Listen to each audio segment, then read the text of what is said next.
India की cricket जो है हमसे इतनी बेहतर क्यों? हर लड़के को नजर ये आ रहा है कि पैसा T20 में है। इसी तरह PSL के अंदर आ जाए, PSL में 2-4 परफॉर्मेंस आ गई, दुनिया की लीग आपको लेना शुरू कर देगी, तो सारी जिंदगी की रोटियां। पाकिस्तान के जितने भी आप खिलाड़ी आप बालों के साथ देखते हैं उसके पीछे मेरा भी हाल है।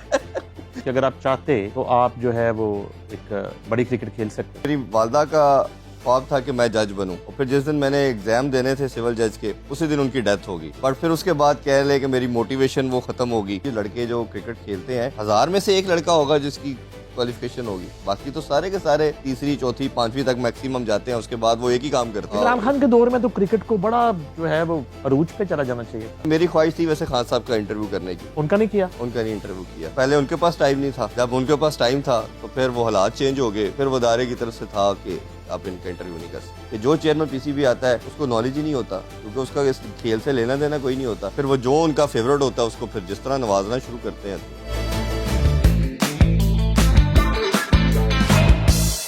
अस्सलाम वालेकुम नाजरीन, मैं हूं नईम हनीफ और आप देख रहे हैं कॉफी विद RNN। हमेशा की तरह एक बहुत ही खूबसूरत मेहमान के साथ हाजिर खिदमत हूं। इनका ताल्लुक खेल से है और खेल की सहाफत से है। ये उस दौर में खेल की सहाफत कर रहे हैं जब सहाफत खेल बन चुकी और सियासत भी ज़ाहिर है कि खेल बन चुकी है। अब खेल में सियासत और सियासत में खेल और खलवाड़ हो रहा है। ऐसे दौर में ये अपना काम कर रहे हैं, बड़ा ज़बरदस्त कर रहे हैं। आज इनसे कुछ दिल की बातें करेंगे, कुछ इनके करियर पे डिस्कस करेंगे और उसके साथ ही साथ इंडिया में होने वाले वर्ल्ड कप में पाकिस्तान क्या फैसला करने जा रहा है, चेयरमैन PCB क्या सोच रहे हैं, वज़ीर आज़म और उनकी मुलाकात का अहवाल क्या है, ये जानते हैं। मेरी मुराद है one and only Chaudhary Irfan Zaheer से। Welcome to the show. बहुत शुक्रिया आपके टाइम का जी, आपने इनवाइट किया हमेशा की तरह। इट्स ऑनर जी। अच्छा सर, आपकी पैदाइश किस शहर में हुई लाहौर की है जी। और क्या घर का माहौल था बचपन में जब होश संभाला? कितने फैमिली मेंबर थे? बेसिकली वैसे तो parents belong to the Jhelum, हम जेलम से करते हैं, बट हमारी पैदाइश लाहौर की रही, क्योंकि वालिद साहब वापडा में थे, तो जॉब के सिलसिले में वो फिर इधर लाहौर थे और हम इधर ही पैदा हुए। स्कूलिंग भी लाहौर में ही, तमाम एकेडमिक इधर ही लाहौर में ही चला, तो हम पक्के लाहौरी हैं। बट पेरेंट्स के लिहाज से कहना चाहिए तो वो हमारी एक बाइंडिंग फोर्स तो जेलम है। और अभी रिसेंटली फादर की डेथ भी हुई है, तो उनकी तदफीन भी उधर ही की, वालदा की भी उधर थी, तो वो कनेक्शन जो है ना जी होम टाउन से, वो हमारा है। बट वैसे कहा जाए तो हम लाहौरी हैं। अच्छा, वाल साहब आपदा में थे तो आपको तो बिल नहीं आता होगा। ये बड़ी बड़ी सही बात है।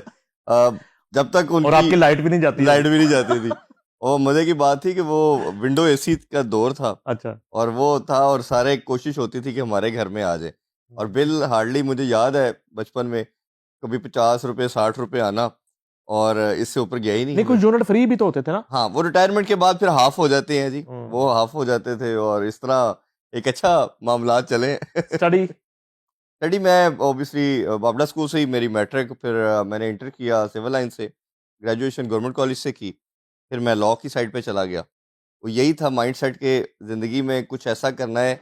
वो जो होता है ना, जैसे कुछ बच्चे मैथ पढ़ते हैं, स्टैट पढ़ते हैं, कुछ ऐसा सब्जेक्ट पढ़ते हैं, तो मुझे ये था कि कुछ ऐसा करना चाहिए जिसका आपकी रूटीन लाइफ के साथ भी कनेक्शन हो। हम्म। तो दूसरा मुझे, मैं हमेशा आइडलाइज करता था अपने कायद को, कायद आज़म को, मोहम्मद अली जिन्ना साहब को, कि वो एक किस तरह के रोल मॉडल हम हमारे लिए हैं। तो फिर मैंने उन देखता था कि यार वो लॉयर थे, तो उसके एक पीछे रीज़न मेरी यही थी।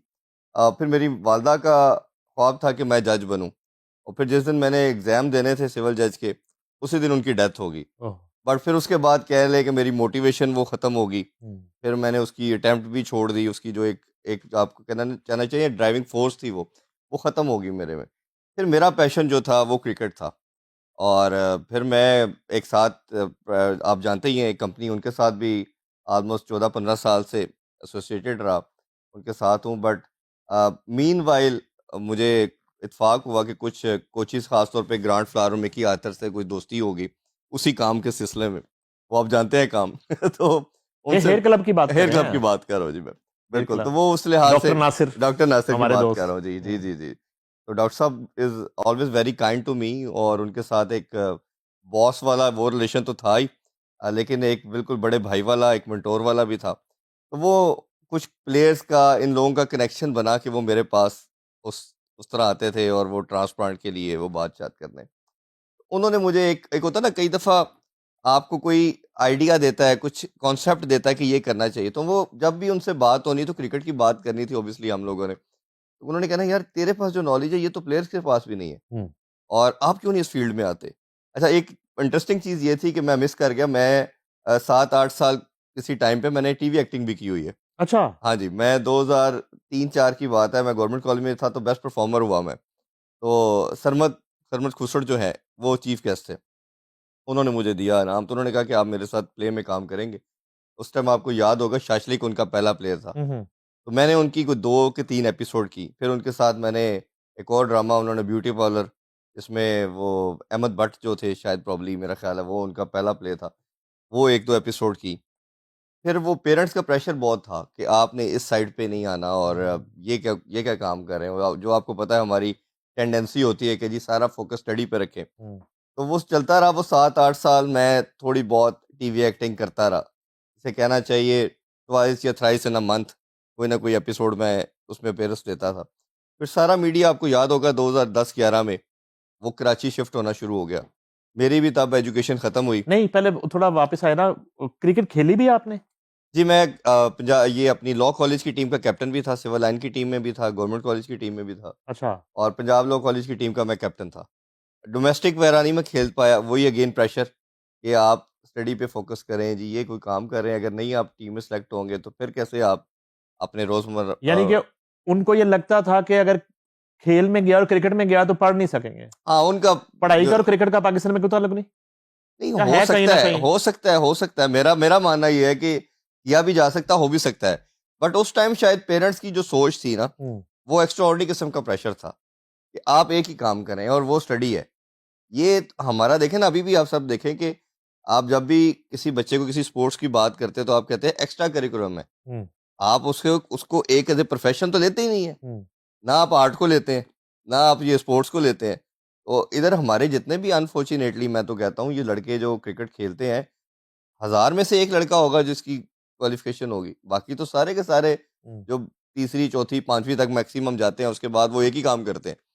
तो ये अनफॉर्चुनेट है, बड़ा रेयर आपको मिलता है। मिसबाह मिलेंगे आपको जो पढ़े लिखे हैं, सलमान भट्ट साहब है जो आपको पढ़े लिखे मिलेंगे, या रमीज़ राजा या इमरान खान। बाकी तो आपको 99% जो लॉट नज़र आएगी, चाहे पुरानों की बात करें या रिसेंट की करें, वो सब यही मिलेंगे आपको। कोई 5 पास है या 10 वैसे पास। अपॉर्च्युनिटी थी आपके पास कि अगर आप चाहते तो आप जो है वो एक बड़ी क्रिकेट खेल सकते थे? To be very honest, attempt ही नहीं की। अच्छा, की नहीं? कॉलेज की हद तक किया और की नहीं, इसी तरफ ही लगे रहे।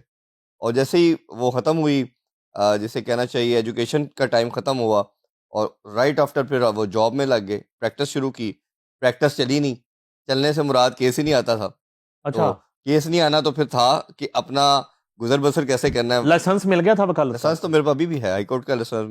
मैंने 3-4 साल, बल्कि 7-8 साल रेगुलर प्रैक्टिस की। अच्छा। और पहले मैंने पैसे कमाने के चक्कर में मैंने वायरल टेलीकॉम का, उस टाइम कॉल सेंटर का बड़ा एक कॉन्सेप्ट था, उसको ज्वाइन कर लिया। सुबह के टाइम 3-4 बजे तक कोर्स में रहना, 5 से 1 रात की शिफ्ट करना उधर। फिर वो डॉक्टर साहब के साथ एक दफ़ा मुलाकात हुई, तो डॉक्टर साहब ने कहा कि जी मैं लाहौर के अंदर 2 ब्रांचेज़ कर रहा हूँ, तो मुझे एक मैनेजर की ज़रूरत है, आप आएँगे? मैंने कहा डॉक्टर साहब मैं तो सुबह के टाइम प्रैक्टिस करता हूँ।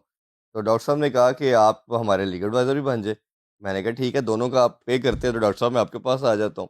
तो वो डॉक्टर साहब से भी जुड़ने का एक बिल्कुल एक इनफॉर्मल किस्म की मीटिंग हुई, हुँ। और उस मीटिंग के अंदर ही वो डॉक्टर नासिर साहब के साथ वो होना, फिर उनका अपना कार्ड देना, अपने नंबर एक्सचेंज किए। तो डॉक्टर साहब इज़ काइंड इनफ कि उन्होंने फिर दोबारा कॉन्टैक्ट किया मुझे कि आपने क्या सोचा है, आप आए नहीं, तो फिर मिला। तो फिर अल्लाह का नाम लेके, क्योंकि वो लाइफ कितना मैं चलाता हुँ। कि सुबह आप प्रैक्टिस कर रहे हैं, शाम को आप किसी और जॉब पे जा रहे हैं, तो रात को आप 2 ढाई बजे वापस आ रहे हैं। ऑल्दो कि उस एज में आपको पता है एनर्जी बहुत होती है, आपको फील नहीं होता, फटीगनेस नहीं आती, बट कहीं न कहीं आपने एक डायरेक्शन लेनी होती है। तो फिर मैं डॉक्टर साहब के साथ कनेक्ट हो गया, फिर इस फील्ड में इस वजह से आया। फिर आप शायद जानते हो जियो में भी थे और अभी पब्लिक न्यूज़ के हेड थे फवाद खुर्शीद साहब, अल्लाह उन्हें गरीकर रहमत करे। 2-3 साल पहले कोविड में उनकी डेथ हो गई थी। वो भी मेरे पास किसी म्यूचुअल फ्रेंड के साथ मिलने आए, और बिल्कुल जब जाने लगे तो उनको बताया गया जी कि ये स्पोर्ट्स का बड़ा शौकीन है, और ये उस टाइम मैं एज ए गेस्ट एक दो शोज में आ चुका था। उन्होंने मुझे कहा कि उन्होंने उन वो he was looking for any anchor के मैंने स्पोर्ट्स का शो लॉन्च करना है। हुँ, उन्होंने मेरे से जब बातें की तो मैंने उनको 10 गुना ज़्यादा डिटेल में आंसर किया, क्योंकि हुँ, मेरा तो सारा दिन गुज़रता ही कोचेज़ के साथ था, हुँ, और मिकी आर्थर के साथ और ग्रांट फ्लावर और बाकी पाकिस्तानी प्लेयर्स के साथ। उन्होंने कहा, "यार, ये तेरे पास तो बहुत ज़्यादा नॉलेज है, तो तू क्यों नहीं आता?" मैंने कहा, "जी, मैं तो जॉब पे इधर हूँ, कैसे मैं आ सकता हूँ? मेरे पास तो टाइम नहीं है।" वो कुछ दिनों के बाद वो आए और मुझे हाथ से पकड़ के ले गए। उन्होंने कहा, "जी, आप मेरे साथ" पब्लिक न्यूज़ नया-नया लॉन्च हुआ था। हुँ, उसने कहा, "जी, आप हमारे साथ पीएसएल करेंगे और मैं आपके लिए एक शो लॉन्च कर रहा हूँ।" इस तरह आपको पता है इस फ़ील्ड में प्यार से या मोहब्बत से कोई नहीं लेके आता। आप जब किसी का जर्नी पूछते हैं, हुँ, तो लोग बताते हैं जी बड़ी स्ट्रगल की, कितने-कितने चक्कर काटे। अच्छा, वो भी एक इंटरेस्टिंग चीज़ ये थी कि बाबर अली भी हमारे क्लाइंट हैं, हुँ। और वो आपको पता है याद होगा एक पंजाबी का शो मॉर्निंग शो होस्ट करते थे। अपना टीवी में, अपना टीवी पे, बिल्कुल। बाबर अली जी वो जानू सुन ज़रा, जी, जी, जानू सुंदरा वाले जो जीवा वाले है। अच्छा, जी, जी, तो अच्छा। उन्होंने मुझे कहा, चैंपियन ट्रॉफी चल रही थी 2017 की। हुँ, तो बाबर अली से मेरी अच्छी दोस्ती भी थी, बड़ा अच्छा है उनसे आज भी मोहब्बत का रिश्ता है। उन्होंने मुझे कहा कि इरफ़ान, मैंने ना करना है और मुझे ना कोई बंदा चाहिए, इस पे मैचेस पे बात करने के लिए। तो मैंने उनको कहा, मेरे से ज़्यादा नॉलेज किसका होगा क्रिकेट का? उन्होंने कहा, आपने करना है? मैंने कहा, देख लें, मैं तो वैसे बता रहा हूँ, नॉलेज तो मेरे पास है। कहता, तू मेरे शो में आ जा। उन्होंने कहीं प्लान किया था कि मॉर्निंग शो के आपको पता है डिफरेंट सेगमेंट होते हैं, एक स्पोर्ट्स का या कुछ और। उन्होंने जब मेरे से बात करना शुरू की तो उन्होंने 2-3 और गेस्ट भी लाइन अप किए थे। हुँ, तो बाबर भाई ने उनको वापस भिजवा दिया। हुँ, जब 5 या 7 मिनट का शो होगा, मेरे पास आज भी मैं उसको देखता हूँ, उनको उन्होंने वापस भिजवा दिया। उन्होंने वो पूरा 1.5 घंटे का शो मेरे साथ ही किया। हुँ, वो शायद शो काफ़ी क्लिक हुआ, ऑल्दो कि वो पंजाबी चैनल था, बट वो उर्दू में किया उन्होंने मेरे साथ। हुँ। वो करते-करते फिर एक मॉर्निंग शो, दूसरा मॉर्निंग शो, और फिर एक ऐसी वो भेड़-चाल चली कि मैंने नहीं भाई, कोई ऑलमोस्ट पाकिस्तान में मैं श्योरिटी से कहता हूँ, मेरे से ज़्यादा किसी ने मॉर्निंग शोज़ नहीं किए। हुँ, मैंने 4-5 ईयर के स्पैन के अंदर कोई 1300 मॉर्निंग शो किए। वाह! जिसमें मैं पहले 92 जाता था, 92 से कभी एक्सप्रेस, एक्सप्रेस से वो पब्लिक, पब्लिक से सामने ए प्लस, वो जुगन का शो होता था। वो एक इस तरह डेली मैं 4 मॉर्निंग शोज़ करता अच्छा था। बतौर गेस्ट आप कर रहे हैं शो? कर ही जा रहा हूँ अपनी, एक तो पैशन, दूसरा था कि मुझे अपना नाम पैदा करना है, इस फ़ील्ड के अंदर बताना है। और वो पब्लिक वाला अभी शुरू नहीं हुआ या हो अभी चुका है? हो चुका था, उसी साथ उसी मीनवाइल वो भी स्टार्ट हो अपना चुका साथ था। कर रहे हैं? जी, जी, अपना साथ कर रहा हूँ। अच्छा। अपना शो शुरू में वीकली एक था, हुँ, और वो करते-करते, लेकिन मुझे ये था कि सबको पता चले कि ये स्पोर्ट्स का कोई बंदा है हुँ, और इसको नॉलेज है, इसको काम आता है। वो अल्लाह का शुक्र है कि वो इतना ज़्यादा हुआ, वो बुलाते गए और मैं आँखें बंद करके करता गया। ना मैंने दिन देखा, ना रात देखा, वो कंटिन्यूअसली किया। तो अल्हम्दुलिल्लाह फिर वो करते-करते फिर, लेकिन लाइफ़ चेंजिंग मोमेंट जो मेरी नज़र में नहीं भई, वो आई जब मुझे पीटीवी से ऑफ़र आई, अच्छा। पीटीवी स्पोर्ट्स से। वो उन्होंने कहा कि डॉक्टर नुमान नियाज़ साहब जो थे पहले वो होस्ट कर रहे थे। हुँ, वो उनका इंसिडेंट एक हुआ जिसमें खान साहब ने उनको सैक कर दिया, उनकी हुँ, गवर्नमेंट थी। उन्होंने ख़ैर मुझे कॉल की, उन्होंने मुझे कहा, जी आप मेरी जगह पे होस्ट करें। Literally, to be very honest, मैं जब वो शो किया और मेरा फ़ोन मैंने किसी को मैंने बताया भी नहीं कि मैं ये प्रोजेक्ट मिला और मैं ये करने जा रहा हूँ। मैंने जब वो शो किया और मैं जब अपने सेल फ़ोन ऑन किया, तो लिटरली मुझे कोई 800-700 के करीब मैसेजेस आए लोगों के, और लोग शायद पीटीवी की एक स्क्रीन बड़ी है, और मैच टेलीकास्ट आपको पता है ब्रॉडकास्ट पॉइंट ऑफ व्यू से वो पीटीवी पे होता है। तो वो एक बिल्कुल एंटायरली मेरे लिए ऐसे ही था कि जैसे किसी, आपको मूवी करते हैं ना जी, हुँ। आपको कोई नहीं जानता तो एकदम जब कर लेते हैं, बॉक्स ऑफिस पे हिट हो बॉक्स जाती हिट है, हो जाती है। पहले दिन जब। बिल्कुल, वो बिल्कुल ऐसे ही था, और वो मैं को 3-4 दिन तो लोगों को आंसर कर के वो मुबारकबाद दे रहा है, कोई मैसेज कर रहा है। आई थिंक कि वो मेरी लाइफ में ना बहुत बड़ा एक गेम चेंजर कहना चाहिए या मोमेंट था। फिर अल्हम्दुलिल्लाह अल्लाह ताला ने इतना करम किया कि वो एक सिलसिला का चलता गया, और करते-करते शायद पाकिस्तान की, मेरा ख़्याल है कोई भी ऐसी सेलिब्रिटी नहीं है, कोई स्पोर्ट्स की पर्टिकुलरली अगर बात करूँ, क्योंकि मेरी नीश यही है, इसी पे मैंने काम किया। सबके इंटरव्यू मैं कर चुका हूँ। फिर 2 साल पहले लेजेंड लीग कवर करने के लिए हम कतर गए, जिसमें शाहिद अफरीदी, शुएब अख्तर, मोहम्मद हफीज़, मिसबाह, इन लोगों के साथ एक साथ टाइम गुज़ारा। वो एक बड़ा एक शानदार मेरे लिए मोमेंट था। और फिर अल्लाह ने एक ऐसा ब्लेसिंग की कि last year world cup cover करने के लिए मैं यूएसए भी गया, इंग्लैंड की सीरीज़ कवर की, अभी एशिया कप कवर किया। तो अल्लाह ताला ने जो मेरी एक एज़ ए प्लेयर ख्वाहिश थी, मैं पाकिस्तान को रिप्रेजेंट करूं, वो तो शायद अल्लाह ने इस तरह नहीं, बट कहीं ना कहीं उसको दूसरे तरीके से अल्लाह ताला ने बड़ा करम किया कि वो इस तरह मेरी सारी वो हम्म, ख्वाहिशात या शौक कहना चाहिए। और कहते हैं ना सर कि आपका पैशन अगर आपका प्रोफेशन बन जाए तो ना आपको उसमें थकावट होती है, हम्म। ना आप उसमें कोई बोरिंग फील करते हैं। वो हर दिन आपके अंदर एनर्जी लेवल वही रहता है। शायद किसी और जॉब के अंदर with the passage of time इतना अच्छा आपकी परफॉर्म हाँ ना नहीं कर होती कर पाते हैं। पाते। हाँ जी। अच्छा, पहला कौन सी सेलिब्रिटी है क्रिकेट की जिससे मुलाकात हुई आमने सामने? इंटरव्यू के लिहाज से जी, नहीं, वैसे। वैसे तो मैं शुरू से सबको ही देखता रहा हूँ, लेकिन वैसे जो पहली सेलिब्रिटी जिससे मिला था, मैं इमरान खान साहब से मिला था। अच्छा। स्कूल में वो अपने शौकत खानम के फंड के लिए वो आए थे। प्रॉब्ली मैं उस टाइम 7th क्लास में था। तो हमारे स्कूल में वो आए फंड रेज़ करने के लिए, तो मैं आई वाज़ द वन जिन्होंने उनको बुके पेश किया, हम्म, उनको रिसीव किया। तो वो उस टाइम वो 92 के हीरो भी थे, सब हमारे लिए सब कुछ ही वही था। हम्म। और वो जब आए उनको ग्रीट किया, मैंने किया, तो वो पहला तो सेलिब्रिटी जिससे मिला मैं क्रिकेट में वो वही थे।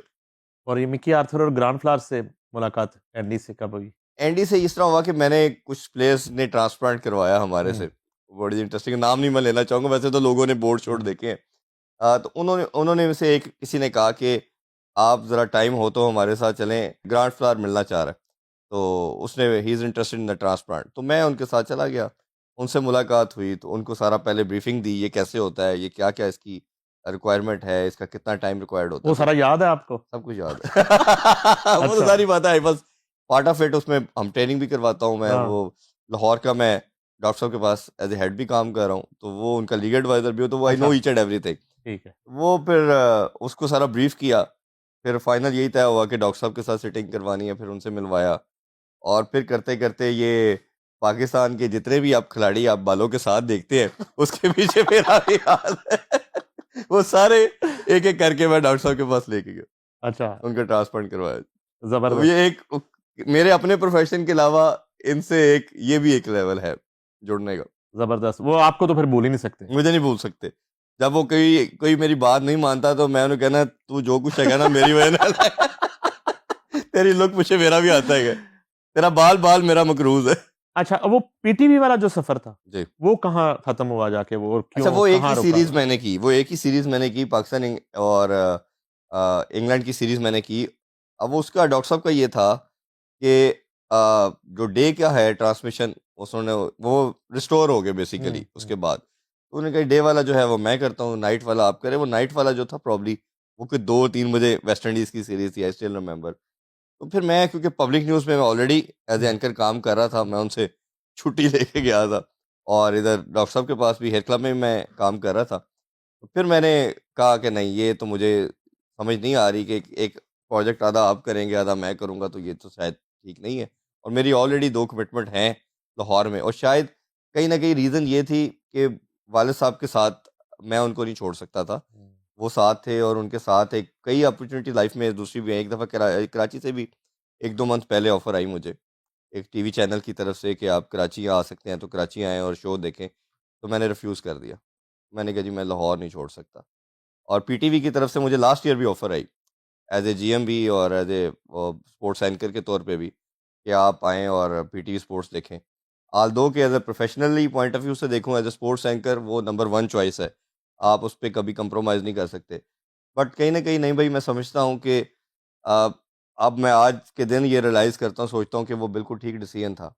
क्योंकि अपने पेरेंट्स के साथ जो टाइम गुज़ारा, उसकी शायद कोई कमी आप उसकी किसी तरह भी उस कमी को आप पूरा नहीं कर सकते। और खुदा न ख़ास्ता, गॉड फ़ॉरबिड, मैं चला जाता, क्योंकि वो एज की स्टेज पे थे और मैं जाता, वो ना जा पाते, तो एक बड़ा रिग्रेट शायद होना था। हुँ। तो अब मुझे लगता है कि जो मैंने किया वो बिल्कुल ठीक है। इवन मैं जब एशिया कप कवर भी करने दुबई गया हूँ, तो मैं फैमिली को साथ लेके गया, उनको भी साथ लेके गए।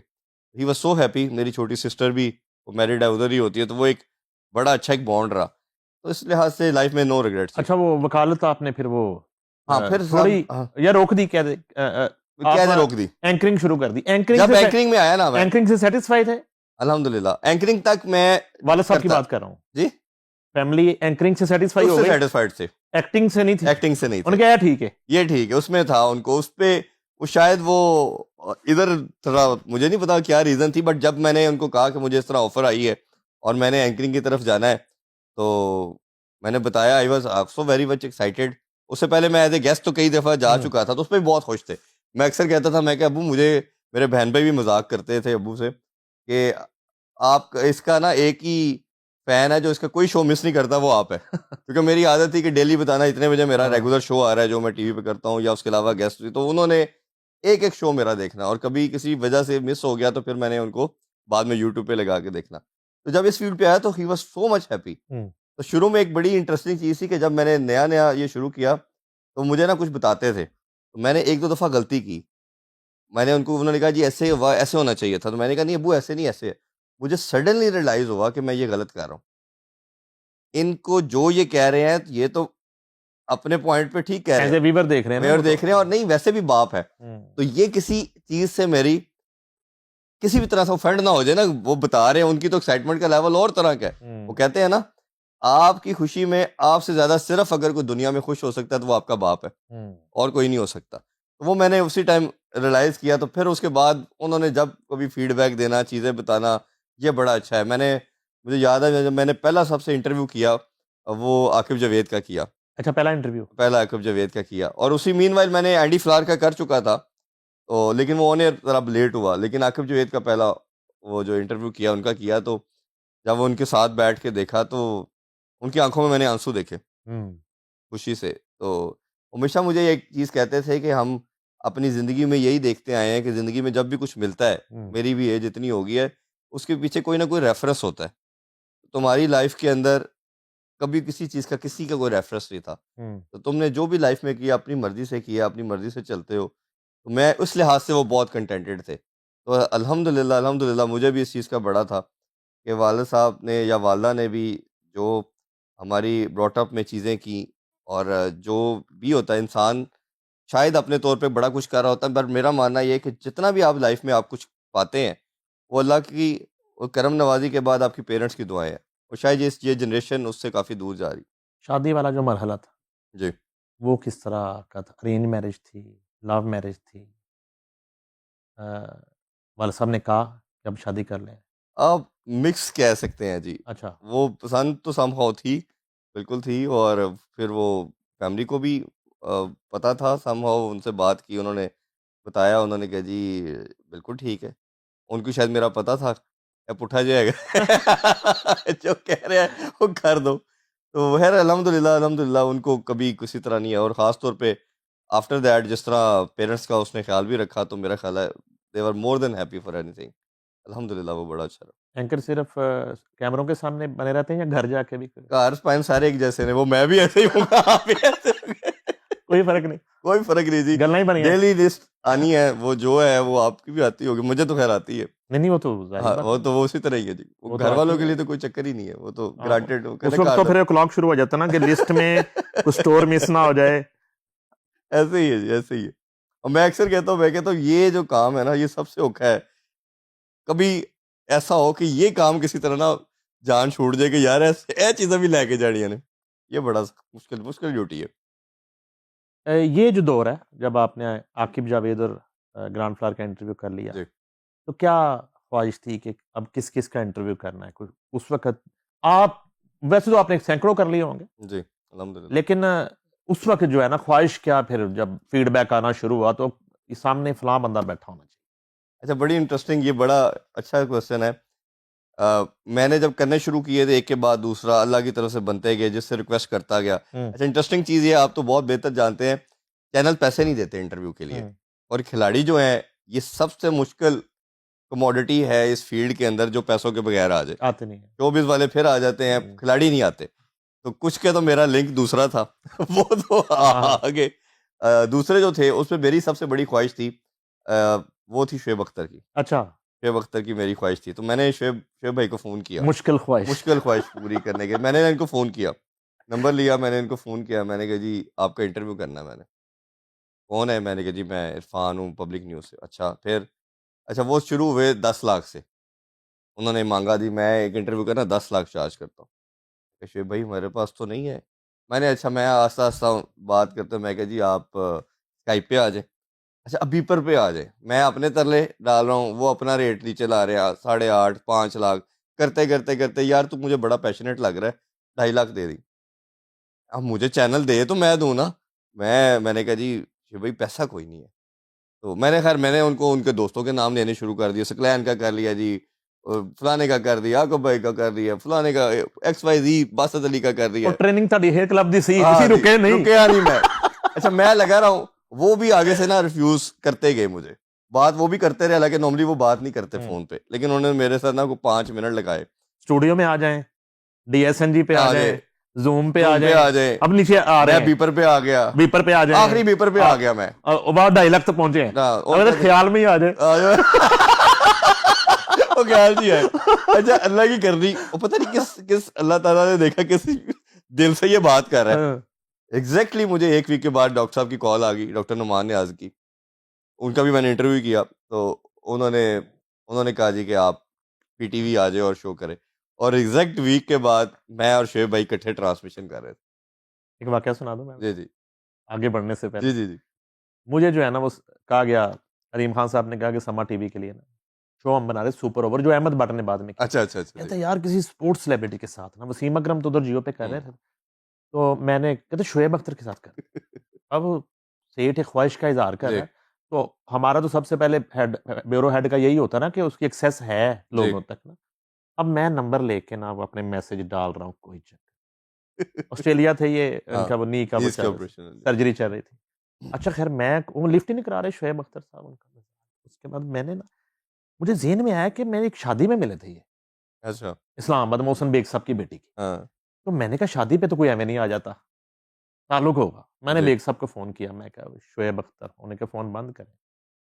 15 मिनट के बाद शोएब अख्तर की कॉल आ गई। अच्छा यहाँ से कहानी शुरू हुई। मुख्तसर ये है वो लाहौर आ गए। हम्म अब उनसे ये अफगानियों वाला रेट शुरू हुआ। मैंने कहा 12 शोज़ जी होस्ट आपने करना है, सेट कपिल शर्मा स्टाइल ये करना है। कहते यार ये तो बड़ा अच्छा, मैं ये करना चाह रहा था। सही तो मैं करें 6 मिलियन में जो है ना सैलरी तय हो गई हमारी। ठीक। फिश खाई हमने, वो फिशें मैंने सुनी भी नहीं जो उन्होंने ऑर्डर की नहीं हुई थी। माशाल्लाह ऐसा सा ऑर्डर करते हैं, हाँ, आपने ऐसा सोचा भी ऐसा नहीं होगा। हाँ ऐसे ऐसे वो सी फूड आया लाहौर में ही, जी उस एनचो की बात कर रहा हूँ। मुख्तसर ये है कि वो करके डील, तो मैंने कहा बस ठीक है, अब अगले मरहले में हम आपसे साइन वाइन करेंगे। कहते बस मैं 2-3 दिन बाद आ रहा हूँ। ताहा आ रहा है हाँ अमेरिका जी से, हाँ जी हाँ जी ताहा उनकी साहब आ मैनेजर। गए जी। अब 3 दिन पहले 6 मिलियन डन हो चुका है, तो हम अब हेरिटेज में मिले हैं अगली दफा। ताहा बैठ गया, कहते बस बाकी ताहा से फाइनल कर लें। ताहा कहता है 12 मिलियन। अच्छा 3 दिन में वो डबल हो गया।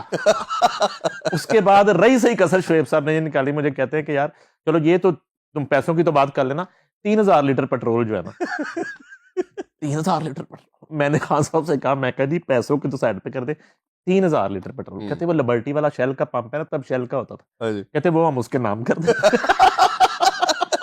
और डील खत्म।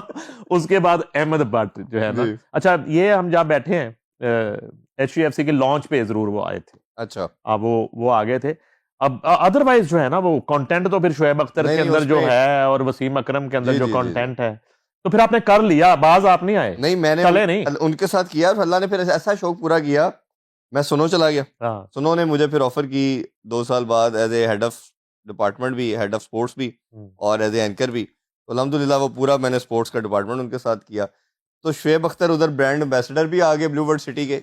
ये मेरे वाली डील के फौरन बाद हाँ जी हाँ जी जब इधर से होगी ना हाँ खत्म, तो फिर उधर हुई सुनो के साथ। बिल्कुल सुनो के पास आ गए, और सुनो के पास वो हमारे वाइस प्रेसिडेंट भी आ गए। हाँ वाइस तो प्रेसिडेंट। वो फिर वो जो था उनके साथ काम करने वाला चक्कर, वो फिर 1 साल चला। हाँ वो अल्हम्दुलिल्लाह फिर उनके साथ मैंने जो कतर की बात कर रहा हूँ वो शोएब भाई लेके गए, मतलब उन्होंने जाना था, उनके साथ फिर गए, फिर उनके साथ तमाम एक्टिविटियां भी की। वो चाहे वो ड्यून बैशिंग की बात कर लें, वो तो ऐसे कमाल आदमी है। Swimmer number 1, driver number 1, gym करना है, एक्सरसाइज करना, हर चीज में नंबर 1। कमाल। कॉमेडी जुगता। हाँ हाँ हाँ। और वो रात को महफिलें मैं इधर बता नहीं हाँ सकता ऑन एयर कि एक इनकी तरफ से आती थी, एक शायद अफरीदी की तरफ से आती थी, और वो पूरी पूरी रात वाला मामला था। अच्छा ये तो हुआ शोएब अख्तर जी साहब के साथ। अब जरा आगे चलेंगे, वसीम अकरम को की इंटरव्यू के लिए कॉल जी कर ली, मैंने वो जरा पहली कॉल का हवाल बताएं क्या हुआ। नहीं उनको भी 2-3 दफा मैंने किया, तो उनकी तरफ से नहीं आया रिस्पॉन्स। उन्होंने अच्छा कहा जी पैसों के बगैर नहीं। फिर वो फिर लकीली जब कतर गए लेजेंड लीग के लिए, तो उधर वो भी थे, और वसीम भाई के भी आपने देखे अच्छी हरियाली आ चुकी है। अच्छा तो फिर उधर जब वो फिर की बात तो ही इज काइंड इनफ कि उन्होंने फिर किया, फिर उनके साथ भी कर लिया। अच्छा, ये तो रमीज राजा के साथ तो आप यहाँ पे और रमीज ट्रांसमिशन राजा कर भी रहे थे ना? नहीं नहीं, हम्म, उससे पहले जब कभी इंटरव्यू के लिए राब्ता किया? हाँ ये उनके साथ भी किया जी। मैंने ट्राई कोई नहीं छड़िया छड़िया कोई नहीं। यार वो हाँ, जरा बताएं ना। उनको भी किया तो उनका भी यार वो हर एक का एक सर्टन रेट हर एक ने रखा है, हम्म, और वो उसी के लिहाज से जी इतना है तो उन्होंने भी समहाउ रिफ्यूज किया जी पहले। अच्छा, और फिर जब वो अपॉर्चुनिटी मिली तो अल्लाह की तरफ से था कि वो भी हमारे चैनल के वाइस प्रेसिडेंट बने, शोएब भाई के बाद वो बन गए। उनको खैर लेके आने वाला मैं था, मेरी उनके साथ ए सारे वही पैसे ने ਜਿਹੜੇ डबल शा लेके नस गया। ਇਹ इसी ਕਿਸੇ ਨੂੰ तरह माफ नहीं कर इसी रही। तरह था जब शोएब अख्तर से इनका कॉन्ट्रैक्ट खत्म हुआ तो चैनल ने एशिया कप आ रहा था, अच्छा, तो चैनल ने कहा जी कि ये किसको कर रहा है, क्योंकि मैं हेड ऑफ स्पोर्ट्स था, हम्म, उन्हें किसके साथ होना चाहिए। तो हम we were looking for the different options. मुझे बोलने के लिहाज से हमेशा सबसे नंबर वन रमीज राजा लगे, कि जिस तरह आपको पता है कि जिस तरह उन्होंने पाकिस्तान का खासतौर पे नाम रोशन किया, क्रिकेट के लिहाज से आप उनसे जितनी मर्जी इस डिसएग्री ट्रांसमिशन करें, में वो जचे बहुत हैं बहुत आपके अच्छे। साथ ना। जी जी जी जी। तो मैंने रमीज भाई कोलंबो में थे, श्रीलंका वो में थे, और उनका श्रीलंका प्रीमियम लीग चल रही थी। तो मैंने उनको फ़ोन किया, मैंने कहा आपसे बात करनी अवेलेबल है? उन्होंने कहा जी बताएं। मुझे पता चला था कि इंडियन ब्रॉडकास्टर ने एशिया कप में से और इसमें से वर्ल्ड कप में से रमीज भाई को आउट करने की बात की जा रही है। एशिया कप से इनको बाहर कर दिया था, क्योंकि मैं स्पोर्ट्स पर्सन था तो मेरे पास अपडेट सारी आती थी। तो मैंने कहीं पढ़ा कि रमीज राजा को इंडियन ब्रॉडकास्टर ने बाहर कर दिया है एशिया कप से। बाहर कर दिया है, अच्छा। मैंने इनको कांटेक्ट किया, मैंने कहा जी आप क्या कर रहे हैं? उसने कहा मैं तो कमेंट्री कर रहा हूँ। मैं कहा एशिया कप आ रहा है उसमें तो मैंने पढ़ा है आप कमेंट्री नहीं कर रहे। उसने कहा हाँ इन्होंने मुझे बाहर कर दिया है, मेरा नाम। तो मैंने कहा इसके बाद आपका क्या प्लान है? इन्होंने कहा मैं तो यूके जा रहा हूँ छुट्टियाँ गुजारने। मैं कहा आप यूके ना जाएं, आप पाकिस्तान आ जाएं। और इनसे तब रिसेंटली इन्हें ना वो चेयरमैनशिप भी ले ली गई थी, वो चेयरमैन पीसीबी भी थे, और उस टाइम भी मैंने इनसे रिक्वेस्ट की, इन्होंने इंटरव्यू नहीं दिया। इन्होंने कहा जी मेरे पास टाइम नहीं होता। तो फिर मैंने इनको गिला भी किया, मैं कहा उस टाइम आप फ़ोन भी नहीं उठाते थे, अब आपने पहले ही फ़ोन उठाया। खैर वो रमीज़ भाई से मैंने फिर कहा, मैंने कहा जी ये प्लान है, इस डिपार्टमेंट को मैं ही देख रहा हूँ, मेरे साथ आपने काम करना है, और चैनल ये है। और उन्होंने कहा उधर तो शोएब अख्तर है, मैंने उसके साथ नहीं बैठना। तो वो जो भी पर्सनैलिटी क्लैश कह लें या जो भी, मैं कहा नहीं वो अब पार्ट नहीं है। तो अब हम आपके साथ चलना चाह रहे हैं, तो आप बताइए अगर आप इंटरेस्टेड हैं तो मैं आगे फर्दर बात करता हूँ। वो खैर उनसे बात की, इदारे से बात की। अ, जो पैसे उन्होंने के जो मैंने के वो माने, ये भी उनकी मेहरबानी है। फिर वो रमीज़ भाई से बहुत अच्छा रहा ये वो इतना मामला। अच्छा शो था, हाँ, वो एशिया वो कप, फिर वर्ल्ड कप, और फिर वो बहुत हर लिहाज आउटस्टैंडिंग। से जी, रेटिंग के पॉइंट ऑफ व्यू से सैटेलाइट पे जी, जी। और डिजिटल पे जी, जी, जी, जी, जी। इतनी ज्यादा उसकी रेटिंग थी, तो वो क्यों बंद हो गया नहीं शो? उसमें पहले जब पहले तो क्रिकेट के तो वो कर ही रहे थे। हाँ, फिर इतना वो अच्छा कॉन्सेप्ट चला रमीज़ राजा का कि रमीज़ राजा को सोलो शो मिल गया, हाँ जी, जो कॉमेडी वाला। वो अल्हम्दुलिल्लाह बड़ा एक पहले शुरू में इतना अच्छा नहीं था, लेकिन बाद में उसकी बहुत हाइप आई। और हर दुनिया, पूरा पाकिस्तान क्या पूरी दुनिया देखना चाह रही थी कि रमीज़ राजा शो होस्ट कर रहा है। शाहिद अफरीदी। शाहिद भाई का मैंने वैसे छोटे बिट्स के अंदर तो किया हुआ इंटरव्यू, लेकिन पूरी ट्रांसमिशन इस तरह नहीं कर पाया, क्योंकि वो जब भी उनसे बात हुई है वो कहते हैं मेरी ऑब्लिगेशन है, मैं समा के साथ हूँ।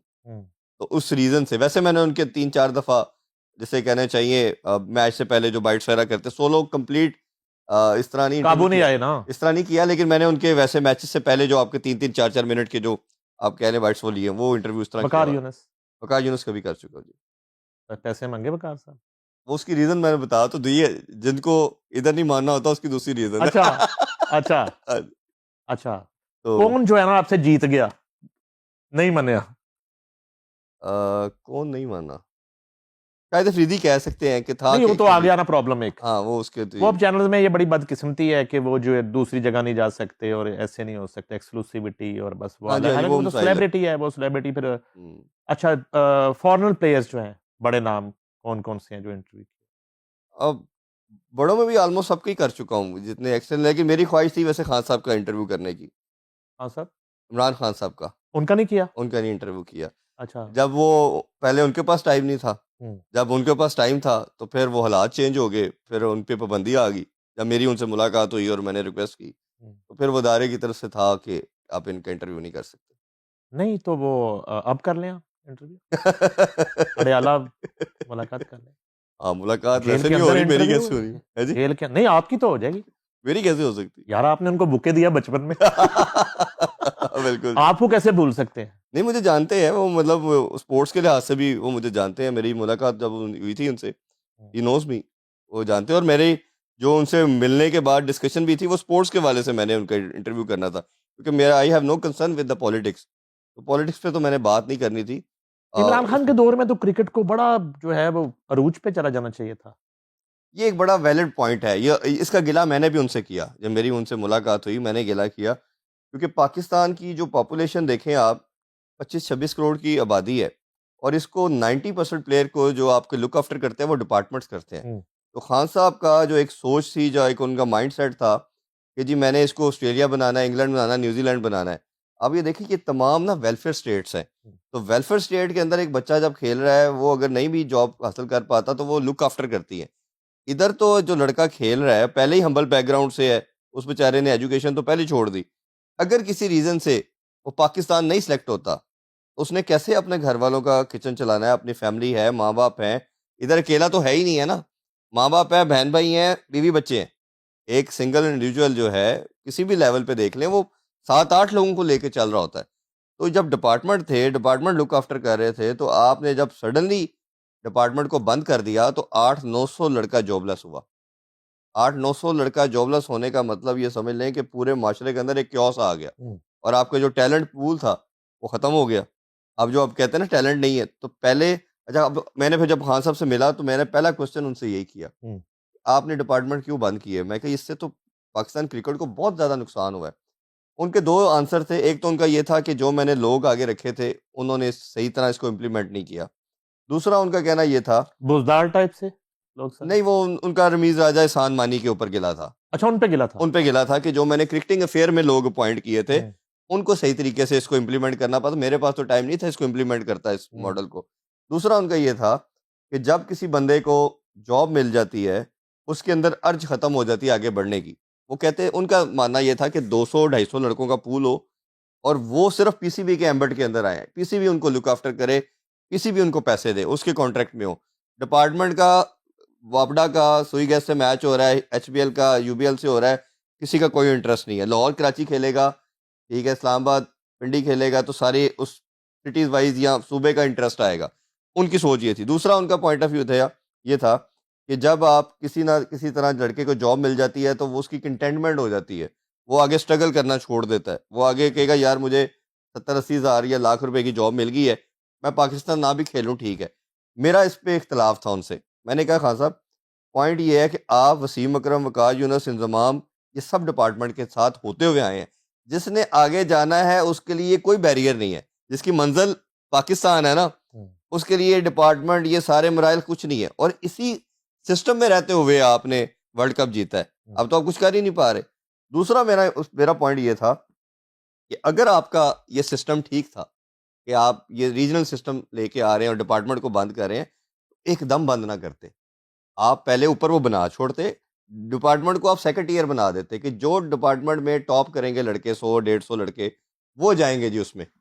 जो पीसीबी का रीजनल स्ट्रक्चर है, उसका कॉन्ट्रैक्ट मिलेगा।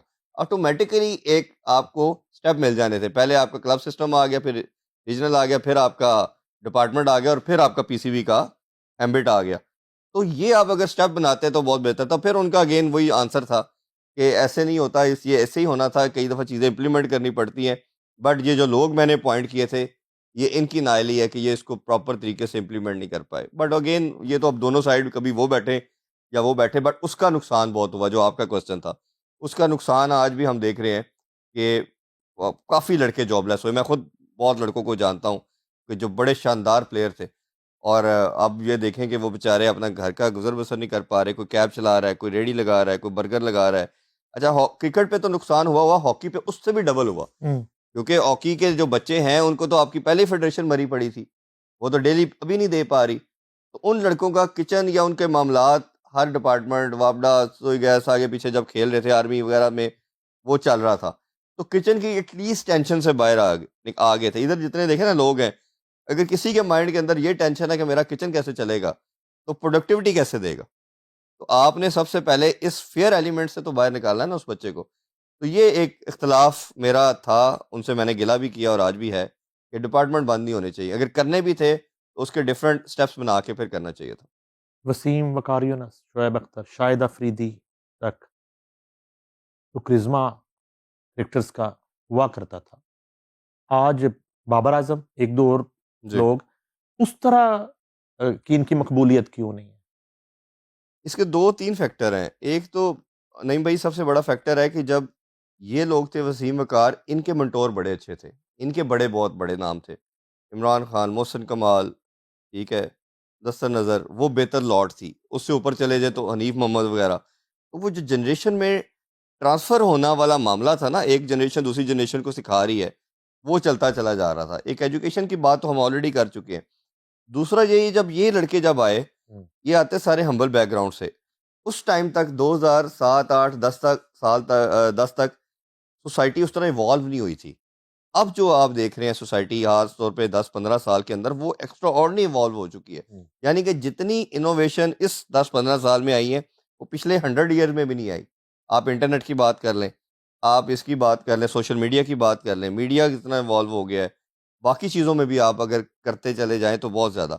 जब वो इवॉल्व का एलिमेंट आ रहा था, उधर ये गैप आना शुरू हुआ और ये जो लड़के आपके सुपरस्टार बनने थे, इनके मेंटोर जो थे लड़के, वो बड़े हल्के होना शुरू हो गए माज़रत के साथ। वो उस कैलिबर के नहीं थे नाम कि जो उनको कैरी करते। दूसरा, सोसाइटी के बिगाड़ ही कहना चाहिए, उस गैप को फ़िल नहीं कर पाए और इन लड़कों ने भी, बच्चों ने, ये जिनके आप नाम ले रहे हैं, इन्होंने समझा कि हम इनसे बड़े हैं।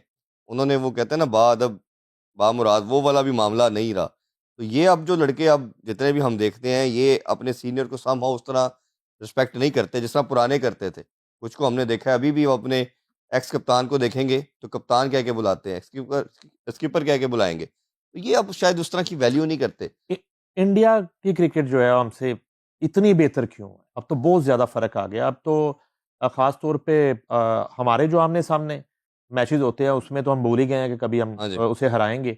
अदरवाइज़ वो हर बड़ा इवेंट जीत रहे हैं। आप वुमेन क्रिकेट ले लें उनकी, आप मेन क्रिकेट ले लें, वो छोड़ ही नहीं रहे कोई चीज़। देखिए, उसमें एक चीज़ तो सबसे बड़ी ये है कि पैसों की लोग बात करते हैं कि आईपीएल में पैसा आया, क्रिकेट बोर्ड उनका बहुत रिच हो गया। वो एक बहुत लंबी डिबेट है, उसपे फिर कभी बैठक करेंगे कि वो रिच होने के बाद इनका हुँ, स्ट्रक्चर ठीक हुआ। पैसा तो उन्होंने इन्वेस्ट किया, बेतहाशा इन्वेस्ट किया। क्रिकेट में क्या, बाकी स्पोर्ट्स में भी। हुँ, हॉकी में वो दूर-दूर तक नहीं मारे थे, अब वो टॉप 5 में रहते हैं हमेशा। हुँ, तो हर स्पोर्ट्स में वो बहुत बेहतर हो गए। क्रिकेट क्योंकि हमारी एक स्पोर्ट है, इसलिए हमें ज़्यादा चुभती है और हमने उन पे बड़ा राज किया है। सबसे बड़ा जो मुझे लगता है फैक्टर, आप देखें कि उन्होंने अपने डोमेस्टिक स्ट्रक्चर को नहीं छेड़ा। हुँ, आज भी उनकी पहले दिन से, जब से इंडिया बना है, उस टाइम से वो रणजी ट्रॉफी है, वो उनका बेसिक क्राइटेरिया किसी लड़के का टीम में सेलेक्ट होने का। हमने इस सिस्टम को 7-8 दफ़ा चेंज किए। अभी भी रिसेंटली 4 दफ़ा 2 सालों में 4 सिस्टम हमारे चेंज हुए हैं। कभी चैंपियन कप आ रहा है, कभी डिपार्टमेंटल सिस्टम आ रहा है, कभी वो बंद कर दिए, कभी वो कर दिए। जब आपको एक ट्रैक ही मालूम नहीं होगा कि बच्चे ने किस तरीके से टीम की तरफ आना है, तो आपका जितना भी वो टैलेंट है, वो सेपरेटेड और डिवाइडेड होता चला जाएगा। मेंटोरशिप तो है कोई नहीं हमारे सिस्टम में कि जो सँभाल के रखे। पीसीबी के अंदर भी अनफॉर्च्यूनेटली ऐसे लोग नहीं आए, जिसको ये विज़न हो कि वो चीज़ों को समेटते, एक सिस्टम ऑर्गेनाइज़ करते। जो अनफॉर्च्यूनेटली आपका चेयरमैन आता है, वो पॉलिटिकल आता है। ऊपर पीएम आएगा, पीएम का वो रिश्तेदार होना चाहिए, उसका दोस्त होना चाहिए, उसका कोई कंसर्न नहीं है, वो क्रिकेटर है या नहीं है। फिर जब वो आता है तो वो कहता है ऑल इन ऑल मैं हूँ। तो जब आपका इंडिया का आप स्ट्रक्चर देखते हैं, तो कोई भी चेयरमैन आए और आप देखेंगे वो आके बेसिक स्ट्रक्चर को नहीं छेड़ता। जो फंडामेंटल है उस पे वो कायम रहता है। हमारा जो आता है सबसे पहले फंडामेंटल को छेड़ता है। जी डिपार्टमेंट बंद कर दो, अच्छा जी वो दूसरा सिस्टम कर दो, अच्छा जी चैंपियन कप लेके आओ, अच्छा जी वो 5 टीमें कर दो, कोई कहता है 6 कर दो। दूसरा सबसे बड़ा जो फैक्टर मुझे नज़र आ रहा है कि उनकी सक्सेस की रीज़न सिलेक्शन क्राइटेरिया उन्होंने रखा अपना डोमेस्टिक। हुँ, हमने अनफॉर्च्यूनेटली पीएसएल कर दिया। अब पीएसएल होगा, जिसने 4 छक्के मारने, 1 मैच जिताना है, वो सानू अफरीदी लब गया, सानू वसीम अकरम मिल गया। आपने उसको उस ट्रैक पे ले लेना है। ये कैसे हो सकता है कि जो लंबे फॉर्मेट की क्रिकेट है, देखिए अल्टीमेट फॉर्मेट तो टेस्ट क्रिकेट है। जो टेस्ट में परफॉर्म करेगा या ओडीआई खेलेगा, जिसके अंदर स्किल होगी, वो नहीं है। अब इन बच्चों की मेंटोरिंग इतनी खराब हो चुकी है कि हर लड़का, क्योंकि सिस्टम के अंदर हूँ, लड़कों को जानता हूँ, हर लड़के को नज़र ये आ रहा है कि पैसा टी20 में है।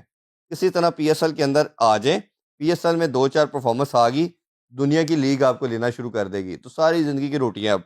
पहले था कि आपने सिर्फ़ पाकिस्तान खेलना है, पाकिस्तान अगर अच्छे लेवल पे खेला तो आपको काउंटी लेती थी और आपका एक अच्छा ज़िंदगी गुजर बसर हो जाती थी। अब जो है एवेन्यूज़ खुल गए हैं।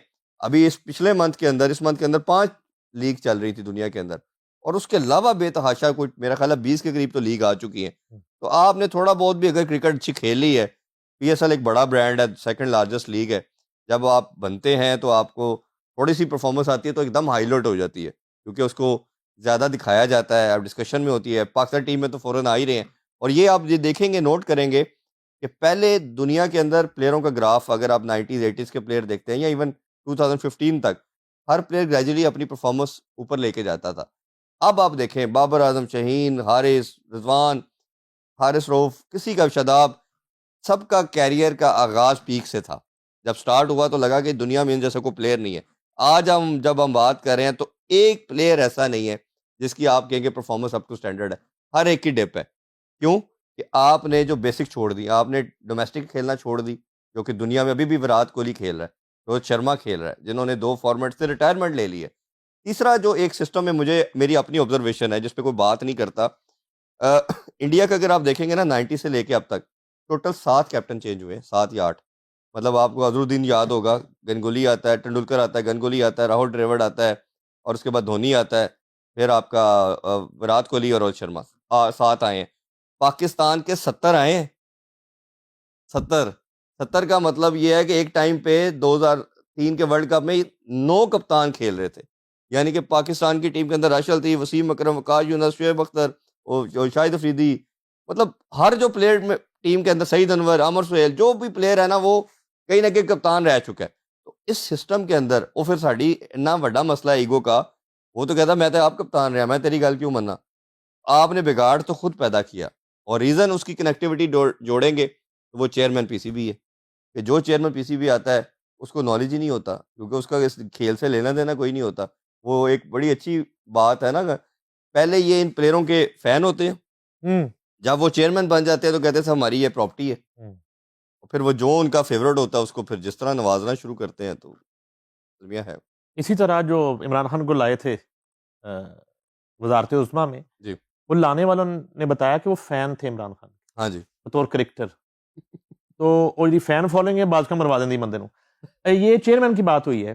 जी। तो बज़ाहिर तो हम जज्बाती एक गुफ्तगू करते हैं रोज, एक बैकअप कर रहे होते हैं जी। कि डट गए मोहसिन नकवी, कमाल फैसला कर दिया, नहीं भेजेंगे टीम, बांग्लादेश के साथ सॉलिडेरिटी। ये और लेकिन जो असल चीज है, जो खेल है, वहां पे हम मार खा रहे हैं मुसलसल। हम उस शिकस्त को, कंजेक्टिव जो हार है हमारी, हम सियासत के पीछे छुपने की कोशिश कर रहे हैं, ये हम डाइवर्ट करने की कोशिश कर रहे हैं। खेल को खेल रहने देना। मसला यह है कि इतने बड़े इवेंट में एक मिसाल है कि हम बाइकआउट कर जाते हैं, तो किसी की सेहत पे क्या फर्क पड़ता है? अच्छा, इसमें 2 चीज़ें, पहले हम मोहसिन नकवी साहब की बात कर लें। देखिए, मोहसिन नकवी साहब को 2 पार्ट्स में आपको देखना चाहिए उनकी पर्सनैलिटी को। एक एज़ ए पॉलिटिशियन, एक as a chairman PCB. Chairman PCB मेरी काफ़ी चीज़ों पे इख्तिलाफ़ है उनके साथ। जिस तरह आपने अभी भी डोमेस्टिक के लड़कों को हमें पता चला 30,000 रुपया मिल रहा है, जो आपके फर्स्ट क्लास लड़के खेल रहे हैं। ये कभी हो सकता है कि आप पाकिस्तान की सेकंड बेस्ट कहना चाहिए, जो पाकिस्तान की रोड मैप है, जिसने पाथवे से पाकिस्तान टीम में आना है, उस जगह के बच्चों को इतने कम पैसे दे रहे हैं। पहले भी ये मसला उठा था, उन्होंने थोड़ी साजिश की, पैसे ये बढ़ाए। 30,000 जो है वो फी मैच है? हाँ जी। अच्छा, ओके। तो वो भट्ट साहब भी, आपको याद है, अक्सर ये ज़िक्र हम करते रहे शोज़ के अंदर। तो वो आपको नहीं देखना है, वो आपने ही करना है। फिर उनके होते हुए भी 2 दफ़ा ये डोमेस्टिक स्ट्रक्चर चेंज हो चुका है। वो चैंपियन कप आ रहा है जी, डिपार्टमेंटल आ रहा है, दूसरा आ रहा है। फिर इसी तरह ये भी लोग बहुत तनकीद करते हैं कि स्टेडियम बन गए, प्लेयर नहीं बने, टीम नहीं बनी। मेरा मानना ये है कि ये जो काम कर सकते थे, ये ही कर सकते थे। इतना स्ट्रॉन्ग चेयरमैन पीसीबी कभी नहीं आया। तो ये मोहसिन नकवी साहब की ही एफर्ट थी, क्योंकि उनके अल्लाह ने इस मामले में उनको काफ़ी टैलेंट दिया है कि वो जो चाहते हैं वो कर लेते हैं, स्ट्रॉन्ग भी हैं, और उनको फंड्स का भी मसला नहीं है, और उनको ये भी डर नहीं है कि मैंने किसी से अप्रूवल लेनी है, वो उन्होंने कर दिया और वो ही कर सकते थे। क्रिकेटिंग अफेयर के अंदर ये कह के निकल जाना कि मैंने आगे लोग रख दिए, इन्होंने करना था, तो ये मेरा ख्याल है जस्टिफाइड नहीं है। अगर आप आज इस अदारे को हेड कर रहे हैं और इधर कोई गलती आती है तो कल आके आपसे ही पूछा जाएगा कि नईम साहब ये बताएं ये चीज़ क्यों हुई? वो आपकी ही रिस्पॉन्सिबिलिटी है। इसका मतलब है right person for right job नहीं लगाए गए। आपने जो आगे अपनी टीम के अंदर लोग लगाए वो उस तरह नहीं थे। दूसरी जो पार्ट जिसमें उनको सक्सेस है, जिसमें वो A1 है, जिसमें 100/100 आप देंगे, वो उनका डिप्लोमेटिक पॉइंट ऑफ व्यू से चीज़ों को एंगेजमेंट है। चाहे ये पहला चेयरमैन था, 2011 से बात चल रही है कि इंडिया पाकिस्तान नहीं आ रहा, हम इंडिया जा रहे हैं। 3 दफ़ा चले गए, वो नहीं आए। ये ज़का अशरफ साहब ही थे कि जिन्होंने 2023 में वर्बल एग्रीमेंट कर लिया कि हम टीम को भेज रहे हैं। उन्होंने कह दिया, हाँ, हाँ, हम भी भेज देंगे चैंपियन ट्रॉफी में पाकिस्तान, आप भेजें।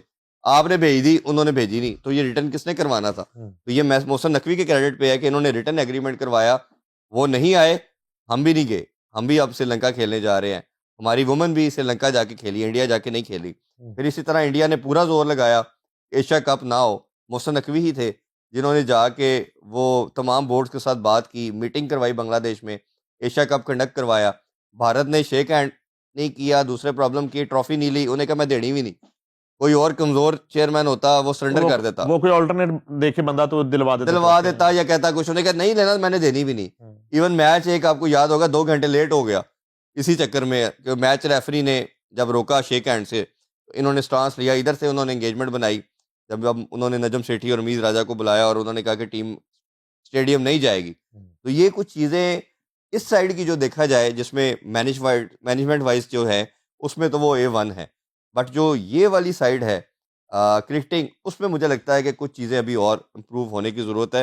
वो शायद कहीं ना कहीं जो उनके नीचे लोग हैं, वो उनको सही, उनके पास टाइम नहीं है, वो बिजी आदमी है। वो जब कम्युनिकेट करते हैं तो वो उसको घुमा देते हैं, मुझे लगता है। और वो ऐसी चीज़ें डिसीजन करवा जाते हैं जिस पे इफेक्ट होता है। जैसे टीम सिलेक्शन की बात अगर आप लेट्स सपोज कर ले, हमारा जैसे फील्ड है, अब बंदा पूछे कि एक प्लेयर जिसने बहुत परफॉर्म किया है, जिसकी बेहतरीन परफॉर्मेंस है, वो कैसे नहीं आ सकता। मैं माज सदाकत की बात कर ले, अहमद दानियाल बच्चे जिसने राइजिंग एशिया कप आपको जितवाया है, सुफियान मुकीम की बात कर लें। फिर कहीं ना कहीं कोई लड़का अभी भी दोस्ती यारी के अंदर टीम में आ जाता है। अब ख्वाजा नौफे है, किसी प्लेयर से कोई डिसरिस्पेक्ट नहीं है, लेकिन पॉइंट ये है कि वो T10 खेल के कैसे टीम में आ सकता है। क्राइटेरिया ना, जैसे हम पहले बात कर रहे हैं कि आपको डोमेस्टिक में अच्छा करे, इंटरनेशनल लेवल पे या सेकंड टीयर के ऊपर पाकिस्तान ए की तरफ से, शाहीन की तरफ से अच्छा करे। तो जब वो चोर दरवाजे से कोई घूम के टीम में आ जाता है, तो वो फिर हमें पिच करती है। तो फिर हम किसको सवाल करें? हम तो फिर चेयरमैन साहब के आगे ही आवाज उठाएंगे ना कि ये कैसे हो गया। तो ये एक टीम है, जाएगी खेलने, जाना चाहिए भी, और मेरे सोर्सेज भी यही बता रहे हैं कि जाएगी। जाना इसलिए चाहिए कि नहीं भाई, ये देखिए, आपने जब आपका 2009 का सैड इंसिडेंट हुआ, श्रीलंका टीम पे जो अटैक हुआ, तो 7-8 साल आपके इधर कंट्री में क्रिकेट नहीं हुई। एक पूरी जनरेशन कहना चाहिए उन्होंने अपने बच्चों को नहीं देखा, और वो पहला स्टेप था जिसकी वजह से आपकी क्रिकेट डिप की तरफ गई। एक फिर वो स्पॉट फिक्सिंग भी आ गया अगले साल ही। तो 2 ऐसे वाकयात इकट्ठे हो गए, जो आपकी क्रिकेट ऐसे जा रही थी वो नीचे ऐसे जाना शुरू हुई। क्या उस टाइम पे कोई क्रिकेट बोर्ड आपके साथ खड़ा हुआ? नहीं हुआ। आप अकेले लड़े, चाहे वो बांग्लादेश है, चाहे अफगानिस्तान है या श्रीलंका है। Sri Lanka is bit kind enough कि चले वो दोबारा खेलने आपके पास आ गए। जिम्बाब्वे को एक्स्ट्रा पैसे दे के आपने पहली दफ़ा कहा। नजम सेठी साहब की उसमें बड़ी रोल है, काविश है कि उन्होंने PSL और टीमों को बुलाने के लिहाज से उन्होंने बड़ा शानदार काम किया। बट उसमें देखा जाए तो आपने जब अपनी लड़ाई खुद लड़ी, अब बात आप कर लेते हैं मोरालिटी की। मोरालिटी इस सोसाइटी में आपको कोई नज़र आ रही है? मोरालिटी होती तो जो फ़लस्तीन और कश्मीर में इतना बच्चा शहीद हो गया, अभी तक कॉन्ट्रैक्ट करने के बाद भी वो बच्चों को मार रहे हैं, तो इसका मतलब है इस माशरे के अंदर कोई मोरालिटी नहीं है। बांग्लादेश की अगर हम बात करते हैं, तो बांग्लादेश के ऊपर आप ये देखें कि इंडिया ने कहा कि हमारे पाकिस्तान के साथ सिक्योरिटी कंसर्न है, हमारी गवर्नमेंट नहीं मानती। आपने कहा जी आप इंडिया ना जाएं। वो टाइम था मेरे ख्याल में कि जब पाकिस्तान को उस इवेंट से बाइकआउट कर देना चाहिए था। आप इवेंट ही ना करवाते, आप होस्ट थे। आपने कहा ये कैसे हो सकता है कि दुनिया के अंदर किसी स्पोर्ट के अंदर कोई एक एग्जांपल नहीं मिलती, कोई प्रेसिडेंट नहीं कि आपके कंट्री के अंदर कोई टीम आने को तैयार नहीं और आप मान गए। हम माने ना, ICC ने तो हमें मनवाया, हम मान गए। और अब अच्छा, फिर आपने भी वही बात कही, ICC ने आपकी बात भी मान ली, क्योंकि आप भी तगड़े हैं। आपने इंडिया के साथ खेलना है तो पैसा बनना है, आपको मिलना है, इंडिया को मिलना है, ICC को मिलना है। सेम बात, सेम प्रेसिडेंट सेट हो चुका था 2 कंट्रीज के लिए। तीसरा कंट्री उठता है, तीसरा कहता है जी इन्हां दोनों ਨੂੰ ਜਿਹੜੀ ਬਿਮਾਰੀ ਸੀ ਨਾ ਉਹ ਮੈਨੂੰ ਵੀ ਹੈ, अब मुझे भी वही दवाई चाहिए जो इन दोनों को दी है। ਤੁਸੀਂ ਕਹਿੰਦੇ ਤਾਂ नहीं देनी, तू फारग है। तो आप कैसे 2 बिलियन की पॉपुलेशन की कंट्री को साइडलाइन कर सकते हैं? तो ये तो एक बच्चा जानता है कि ये इलॉजिकल, अनजस्टिफाइड और एक गलत चीज़ है। इस पे तो किसी को डिबेट नहीं। आप देख ले, ICC ने वोटिंग करवाई है, 14 कंट्रीज ने कहा है कि इंडिया होस्ट है, बांग्लादेश को इधर जाके खेलना चाहिए। Pakistan is the only country which stood with Bangladesh के जी नहीं, इनको नहीं जाना चाहिए। आपने जो सॉलिडारिटी शो करनी थी वो कर दी, आपने अभी भी जो एहतजाज कर रहे हैं वो कर दिया। मैदान छोड़ के भागेंगे तो उसके 3 नुकसान हैं। एक तो आपको माइंड में रखिए कि जे शाह आपका आईसीसी का इस टाइम ना प्रेसिडेंट है, उसने आपको उधर नुकसान पहुंचाना है कि जो आप बेयर नहीं कर सकते। एक तो फाइनेंशियली होगा, जो वर्ल्ड कप का रेवेन्यू आपको मिलना है, इधर आप 4-5 स्टेडियम बनाने की तरफ जा रहे हैं, डोमेस्टिक को आप पैसे दे नहीं रहे। एक क्राइम पाकिस्तान क्रिकेट के साथ हुआ कि अंडर 19 का 3 डे नहीं हुआ, यानी कि एक बच्चे ने जिसने क्रिकेट सीखनी है, प्लेयर बनना है, वो लंबे फॉर्मेट से बनना है, वो अंडर 19 का 3 डे है। 2 साल से 1 साल पहले किसी मैनेजमेंट पॉइंट ऑफ व्यू से वजूहात से नहीं हो पाया, सस्पेंड हो गया। इस साल वैसे नहीं कराया जी, फंड्स नहीं है जो हमें पता चला। तो आप जब इन सिचुएशन के अंदर आप इंटरनेशनल जब बाइकआउट करेंगे और आपका एक ही दायरा प्रॉफिटेबल है पीसीबी, जब उसके बाद पैसे नहीं आएंगे उसी को तो चलाओगे। अच्छा, फिर पीएसएल भी नहीं चलेगा, आईसीसी आप पे इम्प्लीकेशन लगाएगा, आपके जितने फॉरेन क्रिकेटर पाकिस्तान आके खेलते हैं वो उन पे बैन लगा देगा, वो इस आपकी लीग को बैन कर देगा, कोई भी नहीं आ सकेगा, एनओसी नहीं देगा आईसीसी। तीसरी चीज ये होगी, आपको बायलैटरल सीरीज भी बना कर देगा। आपको आईसीसी कोई बायलैटरल सीरीज भी नहीं, आप कहेंगे ना हम फलाने कंट्री से खेल लेते हैं, तो आपको दुनिया में पहले ही आपको आइसोलेट करने की कोशिश की जा रही है, आपको मजीद कर दिया जाएगा। अभी आपकी बात ना सुनी जा रही है, आपकी सुनी जा रही है, इसी वजह से आपको भी श्रीलंका में मैचेस मिले हैं, आपकी बात की वैल्यू हो रही है। एक मुझे लगता है कि पाकिस्तान ने भी गलती की है और बांग्लादेश ने भी की है। आपने किस खाम ख्याली में रह के ये सोचा कि आईसीसी और इंडिया आपकी बात मान लेगा? ये तो मेरा ख्याल है वो किसी दीवाने का ख्वाब था कि वो ये सोचता था। हमने भी सोचा चैंपियन ट्रॉफी में कि इंडिया आएगा। आपको चाहिए था आप डिप्लोमेटिक पॉइंट ऑफ व्यू से दूसरे बोर्ड के साथ एंगेजमेंट बनाते, उनको ये बावर कराते कि देखें ये दुनिया में कभी किसी स्पोर्ट्स में नहीं हो रहा जो इंडिया कर रहा है, इसका बाइकआउट करना चाहिए हमें, इसको निकालते हैं हम। आपके साथ अगर आज वोटिंग के अंदर सारे बांग्लादेश के साथ खड़े होते तो क्या इंडिया फारग नहीं हो जाता? आईसीसी आज मजबूर हो जाता इस बात पे। आईसीसी कहता है कि आज के बाद कोई कंट्री जिसको ये प्रॉब्लम है कि तुम्हारे कंट्री में फलाना आ नहीं सकता, फलाने को ये मसला है, तुम्हें होस्टिंग नहीं मिलनी, मैं कहता हूँ हमें भी ये रगड़ा दे देता, हमें भी कह देता इंडिया पाकिस्तान आप बात सुने, आपको आज के बाद कोई होस्टिंग नहीं मिलनी अनटिल अनलेस ये अपने मसले रिजॉल्व नहीं करोगे। अगर होस्टिंग चाहिए तो इशू रिजॉल्व करें, अदरवाइज हमारे से ना करें, हम XYZ बाकी कंट्रीज को होस्टिंग देते रहेंगे, उधर जाके खेलें। मैं देखता हूँ कैसे नहीं खेलते। क्या ओलंपिक्स में फीफा में आप सोच सकते हैं? अब इंडिया बिडिंग में जा रहा है, इस साल ओलंपिक्स की बिडिंग करनी है इसने, पहले राउंड में इन्होंने बाहर हो जाना है। जब आपके एक प्रेसिडेंट बन चुके हैं कि आप पाकिस्तान नहीं आ सकता, पाकिस्तान की टीम नहीं जानी ओलंपिक्स में, इन्होंने कहना हमने वीज़े नहीं देने, तो ऐसे उसने उसने पहले ही कहना है ओलंपिक्स ने कि भाईजान तुसी तो बिडिंग से बाहर हो गए, क्योंकि ओलंपिक्स तो ऐसी बॉडी है जो रेसिज्म और इन चीज़ों के ऊपर जीरो टॉलरेंस है, और शायद दुनिया के अंदर एक वाइड बॉडी रह गई है जो पूरी मेरिट के ऊपर और विदाउट एनी कंट्रोवर्सी चल रही है, और पूरी दुनिया का सबसे बड़ा इवेंट भी वो हर 4 साल के बाद कंडक्ट करते हैं। तो ये मेरा ख्याल है एक ऐसा पॉइंट है जिसके ऊपर बांग्लादेश भी लैग कर गया। ये ज़रूर कह सकते हैं कि अभी उनकी फॉर्मेशन गवर्नमेंट की उस तरह नहीं है, बट हमारी तो थी, हमें उनको गाइड करना चाहिए था कि ये आप सिर्फ ये मैयर लें और आगे बढ़े। बट अभी आपकी बात सुनी चाह रही है, क्योंकि मैंने देखा था कि जैसे चैंपियन ट्रॉफी खत्म हुई, न्यूजीलैंड, साउथ अफ्रीका, इंग्लैंड और ऑस्ट्रेलिया, इन्होंने बाद में गिला किया आईसीसी को कि इंडिया को प्रॉब्लम था कि हमने पाकिस्तान नहीं जाना।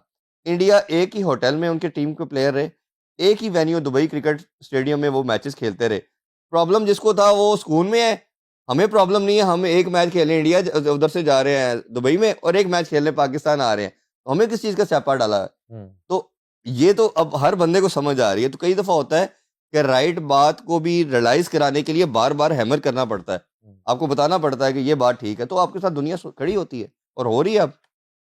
आखिर में आजकल एक पंडोरा बक्स खुला हुआ है जी, वो कुछ प्लेयर्स के कुछ पत्नी पैसे पूसे को ले गया, डबल शाह। तो ये मामला जो है, अगर करंट क्रिकेटर्स भी उसमें शामिल हैं और शायद स्क्वाड में भी किसी का जी। नाम होगा, तो ये वो जो जुआ ऐप की तरह इसको दबाने की कोशिश की जा रही है कि ये गुजर जाए वर्ल्ड कप वाला इवेंट, कहीं नया कटा ना खुल जाए। और इतने पैसे क्रिकेटर्स के पास होते हैं कि वो इन्वेस्ट कर रहे हैं, आंखें बंद करके दे रहे हैं, और ये कौन सा पैसा है? ये काला है, चिट्टा है? ये तो मैं कमेंट नहीं कर सकता कि वो चिट्टा काला है, ये तो खैर वो बेहतर जानते हैं, लेकिन मैं एक चीज़ जानता हूँ, ये प्लेयरों का जो प्रॉब्लम शुरू देखा ना हमने लास्ट 6-7 ईयर के अंदर, ये प्लेयर जो ख़राब होना शुरू हुए या ये जो बातें आना शुरू हुई, ये इनके एजेंट्स की तरफ से आई। ठीक है, ये इनके एजेंट्स जो हैं अब वो क्या करते हैं, वो भी एक पूरा एक जिसे कहना चाहिए एक पूरा उन्होंने ना एक क्लब टाइप चीज़ कर ले। अब करते क्या है उसमें आपके फॉर्मर लेजेंड्स पहले वो उठाते हैं, हुँ, उनको अपना पार्ट बनाते हैं।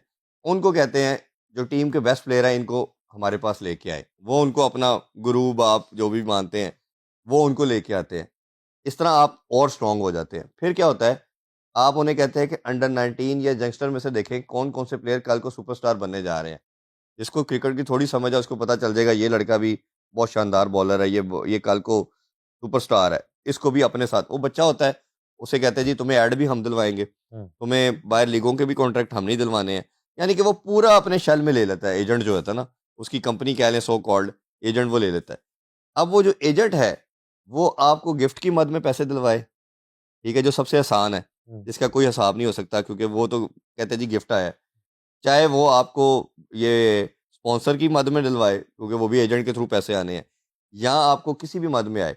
मुझे तो ये भी पता है जिसका ज़िक्र आपको अगर याद हो ज़िक्र अशरफ ने भी किया था, जब वो चेयरमैन थे, जब उन्होंने कुछ प्लेयरों को बाहर किया और एक एजेंट को जिसके सारे जो अभी जो इस मसले में फँस रहे हैं, इन सब का भी एजेंट वही था, हुँ, तबलीगी जमात वाले हुँ, जो हैं।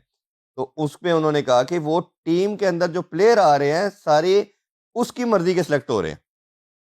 हुँ, और ये न्यूज़ आज से 7 साल पहले भी आई थी कि अगर किसी प्लेयर ने टीम में आना है तो कहीं न कहीं उससे कनेक्ट होना पड़ेगा उसके अंदर क्योंकि कहीं न कहीं सिलेक्टर, चीफ सिलेक्टर या कुछ भी उन्हीं ही उसी के एजेंट के ही होते हैं, जो उधर बनते हैं। तो क्योंकि वो उन्हीं के होते हैं, तो वही टीम में आते हैं। और ये तो एक ऐसी चीज़ है जो बड़ी ही खतरनाक है। वो ज़िका अशरफ साहब ने की तो सही लेकिन 15 दिन नहीं रह पाए उसके हुँ, बाद। अब अल्लाह जानता है कि वो रीज़न उनको एक्सपोज़ करने की कोशिश थी या वाक़ई उनका टाइम पूरा हो गया था और वो हुँ, दूसरे मोहसिन नकवी साहब आ गए बट ऐसा हुआ। तो ये आपको इसकी स्क्रूटनी करनी पड़ेगी कि अगर कोई एजेंट है तो उसका रोल कितना है, उसकी से इतनी नहीं होनी चाहिए। ऑल्दो कि ये एजेंट्स अब पीसीबी ने थोड़ा सिस्टम बना लिया है कि इनके रजिस्टर्ड एजेंट होते हैं बट वो कंट्रोल बहुत ज़्यादा है। देखें ना आपके 15 का स्क्वाड है, हुँ, अगर किसी एजेंट के पास 10 प्लेयर है, तो क्या आपको वो ब्लैकमेल नहीं कर लेंगे? पूरी टीम तो उसके पास है। उसने कहना दिन, आपने कहना दिन, उसने कहना रात, आपने कहना रात। और वो करते इस उनका जो क्राइटेरिया इस तरह का है, आपने बच्चों की स्कूल की फीस से लेके, आपका बाहर का ट्रैवल से लेके, ईच एंड एवरीथिंग उसने करनी है आपकी। आपने हर चीज़ के लिए उसने करना है। यानी कि वो आपको एक किस्म का वो डिसेबल्ड सा बना के रख छोड़ता है कि जी हुँ। मुझे बताएँ जो करना है। तो आपने गाड़ी लेनी है, आपने कुछ करना है, आपके पैसों का हिसाब-किताब, हर चीज़ उसके पास है। तो मेरा ख़्याल है कि ये जब कभी इसकी अभी तो प्लेयर कह रहे हैं कि हम मसला कोई नहीं है, हल हो जाएगा, जो मेरे पास इन्फॉर्मेशन आई है और वो कह रहे हैं कि नहीं वो हमारे जानने वाला ही था। ये भी खबर आ रही है कि उन्होंने कुछ शुरू में पेमेंट्स दी इनको और मेरा तो सबसे बड़ा इसमें जो अलार्मिंग चीज़ नज़र आ रही है वो तो सूद वाली आ रही है ना, हुँ, कि अगर आपकी पेमेंट थी, अभी तक जो सोर्सेज़ हमें पता चल रहे हैं वो ये बता रहे हैं कि वो उस अमाउंट जो दी गई, वो बिज़नेस पे अब वो बिज़नेस मॉडल क्या था, वो या तो वो बता दिया जाए, जिस पे इन्वेस्टमेंट की उसका आ रहा है। या वो पैसों के ऊपर पैसा आ रहा है। तो ये भी एक मेरा ख़्याल है, तो वो फिर व्हाइट और ब्लैक वाली बात तो फिर जब इन्वेस्टिगेशन होगी उसमें पता चलेगा। अभी तक सिंगल एप्लीकेशन किसी ने फाइल किसी नहीं ने की नहीं। किसी प्लेटफ़ॉर्म पे। मुझे ये पता चला कि मोहसिन नकवी साहब ने ये उनको मैसेज दिया है कि अगर आपका प्रॉब्लम है तो हमें बताएँ, हम आपकी हेल्प आउट करने की कोशिश करते हैं। तो उनकी तरफ से ये रिप्लाई आया है कि अब ऐसा कोई मसला नहीं है, हम देख रहे हैं, अगर ना हुआ तो फिर बताएँगे। तो यानी कि वो अभी इसकी कोई कंप्लेंट कर नहीं रहा। कौन-सा दौर बहुत बेहतर था, क्रिकेट और ओवरॉल खेल के हवाले से? अ, मुझे तो लगता है कि 99 का जो दौर था ना 96 से 99 तक क्रिकेट के लिहाज से वो बहुत अच्छा दौर था। उसमें पाकिस्तान क्रिकेट बहुत फ्लरिश की थी। हुँ, फिर दोबारा ये 2016 से लेके 21 तक का भी दौर बड़ा अच्छा था। जब हम चैंपियन ट्रॉफी जीते हैं, 2 साल नंबर 1 रहे हैं। मुझे लगता है अभी रिसेंट पास्ट में पाकिस्तान क्रिकेट का जो तबाही हुई, वो तब हुई जब हमने सरफराज को कप्तानी से हटाया। उसने आपको चैंपियन ट्रॉफी जिताई, आपकी टीम बिल्ड करके दी। आज भी जितने लड़के आपकी टीम में खेल रहे हैं, सबको वो लेके आया। इस टाइम के अंदर जो इंटेलेक्चुअल डिसऑनेस्टी लास्ट जितनी भी रजीम थी या कप्तान था हमारा, उसने इंटेलेक्चुअल डिसऑनेस्टी ये की उसने एक लड़का तैयार नहीं होने दिया। जो उसके दोस्त यार थे वही खेलते रहे। जो लड़का आता था अगर बॉलर किसी मजबूरी में डाल भी लिया, तो उसको 1 मैच खिलाया, 3 नहीं खिलाए। बैट्समैन कोई डाल दिया तो उसका बैटिंग ऑर्डर शफल कर दिया। तो ताकि हम दोबारा उससे परफॉर्मेंस ना हो तो हमारा दोस्त वापस आए। हुँ, तो अभी भी है लेकिन पहले पिछले दौर में 5 साल तो ये बहुत तबाही हुई। तो सरफराज को जब हटाया गया उसमें उस टाइम के जो लोग थे, जो लोग शामिल थे, वो सब इसके कसूरवार हैं।